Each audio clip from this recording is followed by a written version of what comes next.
Good day, everyone, and welcome to Learn English with Blaine. And in this video, we are going to study adjective clauses. So again, in this video, we are going to study adjective clauses, and this is part 1 with a focus on non-defining adjective clauses. Non-defining adjective clauses.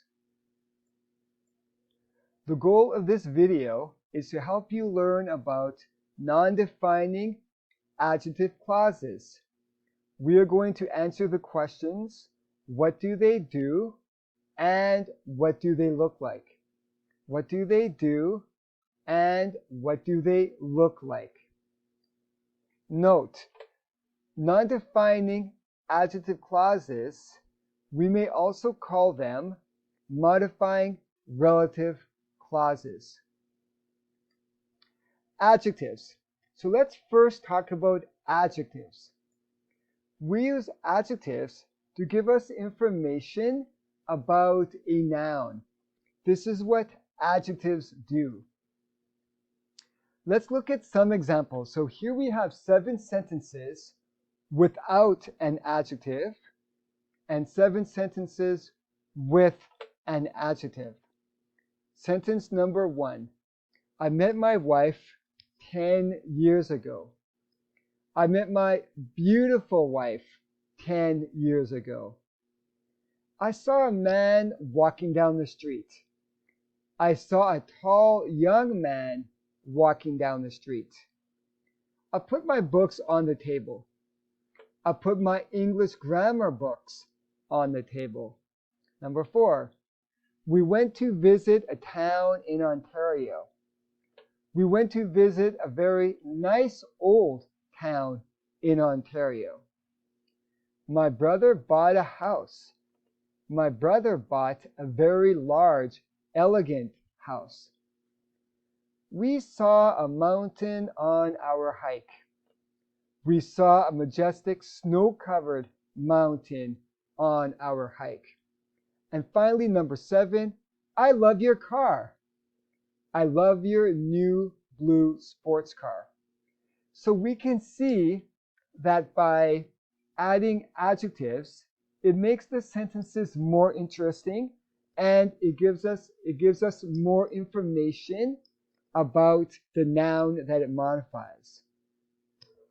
Now, let's talk about adjective clauses. Adjective clauses.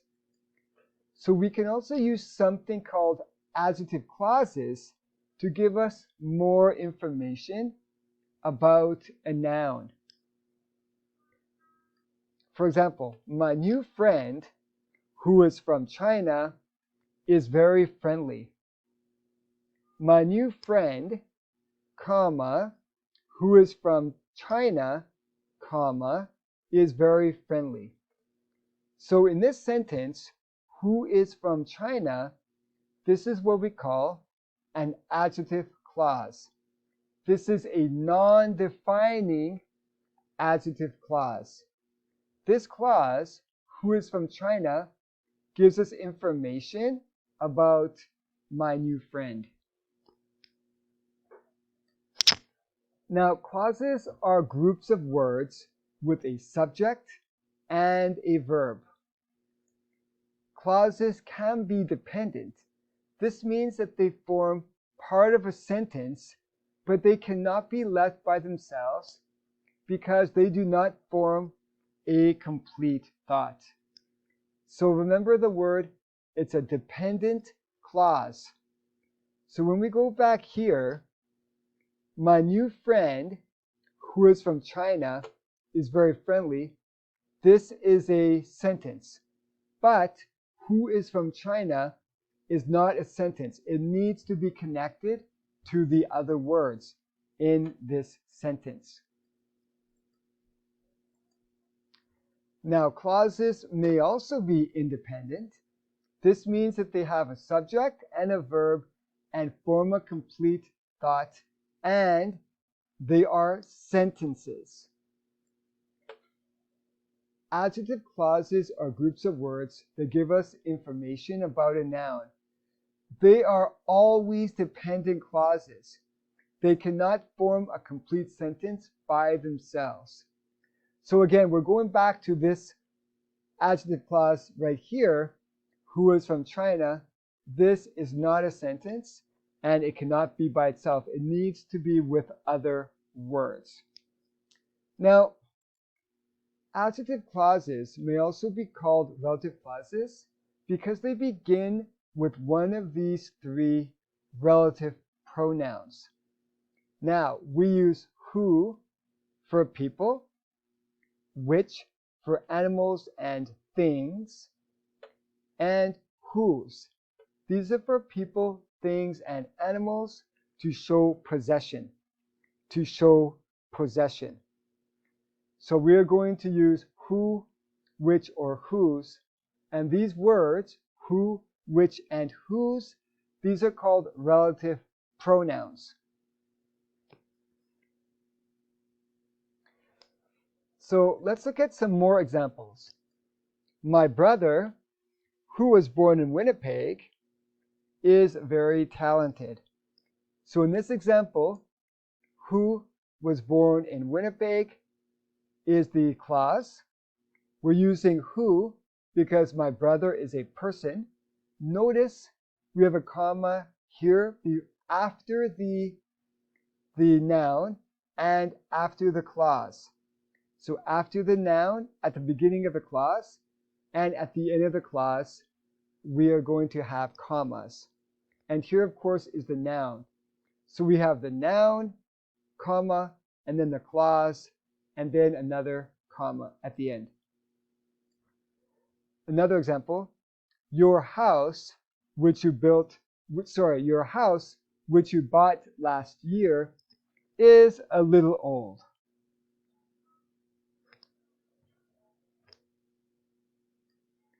Again, we have the subject, we have the noun, your house, and then right after the noun or the noun phrase, we are going to have the adjective clause. Now again, we can use whose to show possession. We can use whose to show possession. For example, my car, whose tires are brand new, is very expensive. The neighbor's cat, whose mother is very obese, needs to gain some weight. And again, here we have whose, because the tires belong to the car, and the obese mother cat is the mother of the neighbor's cat. So we can use whose and whose to show possession. Right, and here we have the nouns. So we have the noun, clause, and then we have a comma here and a comma there. So here are some examples of some sentences with adjective clauses. This desk, which I bought last year, needs to be replaced. So again, which, because we are going to use which for things. My neighbor, who was born in Chile, is very polite. Again, who for a person. My car, whose windows are scratched, needs new tires. Whose, because it's showing possession. Johnny, who moved to Canada last month, has good English skills. Again, who for a person. Your math teacher, who has always been ready to help you, is coming for lunch next week. Your sister, who is away in Edmonton, owes me $100. The new owner of our company, who really cares about all the employees, is moving to our city next month. Now, let's take a look at the clauses here. So we've got which I bought last year, who was born in Chile, whose windows are scratched, who moved to Canada last month, who has always been ready to help you, who is away in Edmonton, who really cares about, oh, there's a word here that's missing, who really cares about all the employees, right? So here we see the sentences, and we can get a really good idea of the structure. So first we have the nouns, then a comma, then the clause, and then a comma, and then at the end we have the rest of the sentence. Now, this clause can also come at the end of a sentence, and my next video is going to talk about that. But in a lot of cases, we're going to have the clause in the beginning, we're going to have the clause in the middle of the sentence, but we can also put them at the end. And in the next video, I will go into that in more detail. Now, let's move along here and note that, okay, this is a very important point, everyone. The clauses above give non-essential information about the noun they modify. So the clause can be removed and the sentence will still make sense. And this is what non-defining adjective clauses are all about. Non-defining adjective clauses give non-essential information about the noun they modify. This means that you can remove, the clause can be removed, and the sentence will still make sense. So let's take a look at this. Okay, let's read this side, and then let's take a look at this side, and we can see that the sentence on this side, they are still good sentences and they still make sense. This desk, which I bought last year, needs to be replaced. This desk needs to be replaced. My neighbor, who was born in Chile, is very polite. My neighbor is very polite. Number 3, my car, whose windows are scratched, needs new tires. My car needs new tires. Johnny, who moved to Canada last month, has good English skills. Johnny has good English skills. Number 5, your math teacher, who has always been ready to help you, is coming for lunch next week. Your math teacher is coming for lunch. Your math teacher is coming for lunch next week. Number 6, your sister, who is away in Edmonton, owes me $100. Your sister owes me $100. And lastly, number 7, the new owner of our company, who really cares about all the employees, is moving to our city next month. The new owner of our company is moving to our city next month. Now again, we use non-defining clauses when giving non-essential information about a noun. So again, this information is not necessary. We can take it out and we still know what you're talking about. The sentence still makes sense, and we do not need to have those clauses. Now let's just take a look at a quick summary. So number 1, we use who for people. Number 2, we use which for animals and things.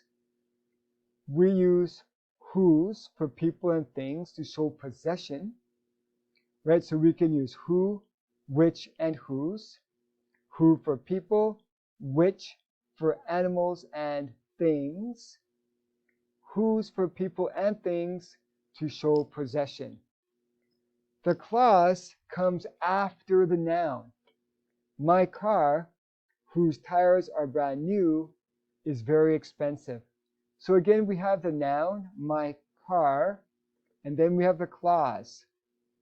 Point number 5, the clause is surrounded by commas. In most cases, not always, but we have a comma here and a comma here. Now, point number 6, non-defining adjective clauses can also be called modifying relative clauses.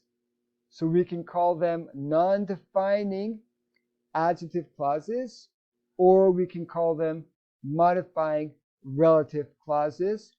They are the exact same thing.